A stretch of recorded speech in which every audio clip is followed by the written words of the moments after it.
ตามเพื่อนมาเก็บหอยลื่นมากเลย วางลื่นนะลูกมันลื่นมากเลย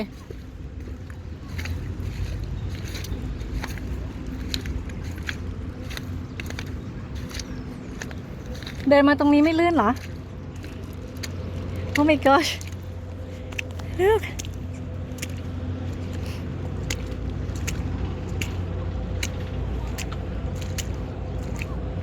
เดวินเดินระวังลื่นนะลูกเอ้ยไปเล่นกับเพื่อนนั่นน่ะไปดูเขาทำอะไรไหมอาจจะชอบไม่อยากกลับก็ได้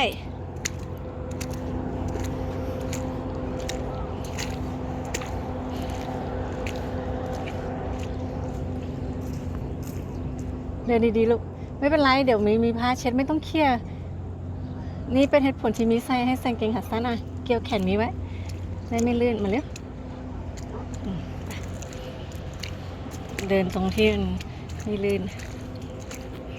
ดาวินาจะได้เห็นปูปลาน้ำมันลงอ่ะนี่เราเดินมาใกล้ทะเลกลางทะเลเลยนะว้ายตกน้ำ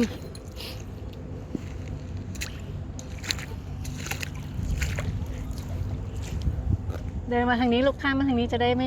ไม่ลึกเห็นไหมอีกามากินหอยดาวินอีกามาหาเนี่ยอีกามาหาหอยกิน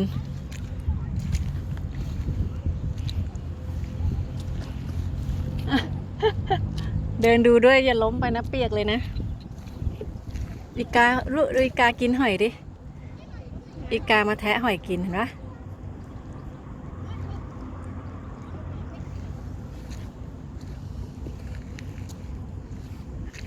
เห็นไหมเนี่ยดูมันกินหอยดิ